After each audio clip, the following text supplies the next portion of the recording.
भीष्म पितामह जब कौरव सेना का सेनापति बन जाते हैं और जब महाभारत का युद्ध शुरू होता है, तो जो कि भीष्म पितामह थे वो क्या करते थे कि जो पांडव थे उनकी सेना में से वो 10,000 सैनिकों को रोज मार देते थे। उनकी सेना के 10,000 सैनिकों का वो हर रोज वध करते थे। लेकिन जो भीष्म पितामह थे वो एक भी दिन पांचों पांडव में से किसी पांडव को वो नहीं मारते थे, क्योंकि जो भीष्म पितामह थे उन्होंने दुर्योधन की सेना का सेनापति बनने से पहले ये प्रण लिया हुआ था कि मैं हर रोज पांडवों की 10,000 सैनिकों का तो वध करूंगा, लेकिन मैं पांडवों में से किसी को नहीं मारूंगा। इसी के चलते जो कि भीष्म पितामह थे वो हर रोज उनकी सेना के 10,000 सैनिकों को मारते थे, लेकिन किसी भी पांडवों का वो वध नहीं करते थे। और जब युद्ध खत्म होता था तो जो कि दुर्योधन था उनको जब इस चीज का पता चलता था कि जो भीष्म पितामह है उन्होंने किसी भी पांडवों का वध नहीं करा, बल्कि उनकी 10,000 सेना का ही वो वध करते हैं, तो जो कि दुर्योधन था उनको भीष्म पितामह पे बहुत ज्यादा क्रोध आने लग जाता है। क्योंकि जो भीष्म पितामह है वो इतने बड़े महारथी और जो कि पांडव है वो उनके लिए क्या है, अगर वो एक बार सोच ले कि मुझे पांडवों को मारना है तो पांडव तो समझ लो कुछ भी नहीं है भीष्म पितामह के आगे। वो एक ही दिन में उनको मार सकते थे। इसी चीज को लेकर जो कि दुर्योधन था वो जो कि भीष्म पितामह थे उनसे वो क्रोधित रहता था कि जो भीष्म पितामह है वो पांडवों का वध क्यों नहीं करते हैं, उनकी 10,000 सैनिकों को मारते हैं वो तो ठीक है, लेकिन पांडवों का भी तो वध करे। लेकिन जो भीष्म पितामह थे वो हर रोज जाते थे, युद्ध करते थे, उनकी सेना में से 10,000 सैनिकों को मारते थे, लेकिन जो पांडव थे उनमें से वो किसी को भी नहीं मारते थे। अब जो दुर्योधन था वो क्या करता है कि जो भीष्म पितामह है उनके पास आता है और उन पे वो क्रोधित होने लग जाता है कि आप पांडवों को क्यों नहीं मार रहे हो। लेकिन जो भीष्म पितामह थे वो पांडवों को मारते ही नहीं थे। इसके चलते जो दुर्योधन था अब वो क्या करता है कि हर रोज वो आता था और जो कि भीष्म पितामह थे उन पर वो क्रोधित होने लग जाता था कि आप पांडवों को क्यों नहीं मार रहे हो, आपके लिए पांडव मारना कौन सी बड़ी चीज है, पांडवों को तो आप तुरंत ही मार सकते हो। लेकिन जो भीष्म पितामह थे जब बार बार दुर्योधन उनके पास इसी चीज को लेके आता है कि जो दुर्योधन है वो इस चीज को लेकर गुस्सा हो रहा है कि मैं पांडवों का वध क्यों नहीं कर रहा हूँ, तो जो कि भीष्म पितामह है कहा जाता है कि वो यहाँ पर प्रतिज्ञा ले लेते हैं कि अगर अगले दिन मैं युद्ध करने गया तो जो कि पांडव है उनमें से कोई भी जीवित नहीं बचेगा। अब जो कि भीष्म पितामह थे वो ये सोच लेते हैं कि मैं एक भी पांडवों को जीवित नहीं छोड़ूंगा। अब जो कि भीष्म पितामह है कहा जाता है कि यहाँ पे वो भीष्म प्रतिज्ञा ले लेते हैं, जैसे उन्होंने पिछली बार प्रतिज्ञा ली थी कि मैं कभी भी हस्तिनापुर के सिंहासन पर नहीं बैठूंगा। इसी के चलते जो देवव्रत थे वो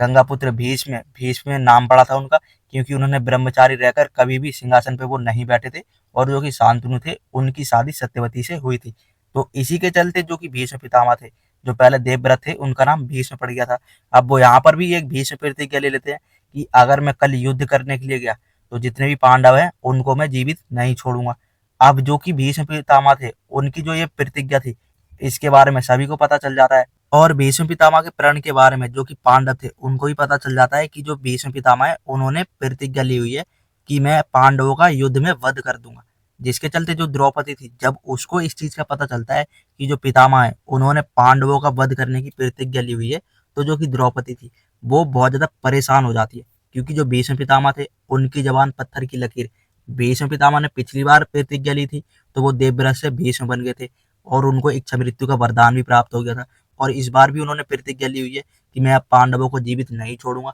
तो जो कि द्रौपदी थी वो यहाँ पर बहुत ज्यादा परेशान हो जाती है कि अब मैं पांडवों को कैसे बचाऊं, क्योंकि द्रौपदी के तो पांचों पति थे। अब उसको अपने पतियों की चिंता होने लग जाती है कि मैं भीष्म पितामह से कैसे बताऊं, क्योंकि भीष्म पितामह अगले दिन युद्ध करने पहुंचे तो वो प्रतिज्ञा के चलते जो पांडव हैं उनको वो जीवित नहीं छोड़ेंगे और उनका वो वध कर देंगे। तो इसके लिए कहा जाता है कि जो द्रौपदी थी वो भगवान श्री कृष्ण के पास पहुंचती है और भगवान श्री कृष्ण को भी पता होता है कि जो भीष्म पितामह है उन्होंने भीष्म प्रतिज्ञा ली हुई है।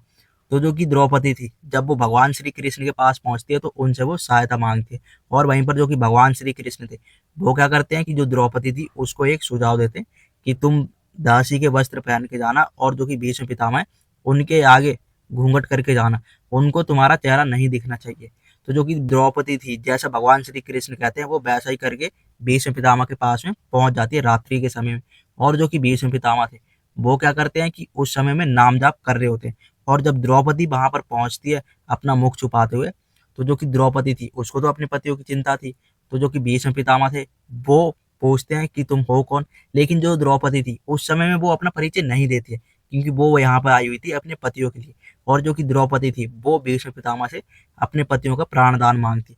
जो भीष्म पितामह थे द्रौपदी उनसे कैसे न कैसे करके सौभाग्यवती का आशीर्वाद ले लेती है। जब भीष्म पितामह जो कि द्रौपदी थी, उनको जब सौभाग्यवती भवा का आशीर्वाद दे देते हैं, तो जो कि द्रौपदी थी फिर वो अपना चेहरा दिखाती है, और जब भीष्म पितामह द्रौपदी का चेहरा देखते हैं, उसका मुख देखते हैं, तो वो शॉक हो जाते हैं। वो यहाँ पे परेशान हो जाते हैं कि द्रौपदी थी ये।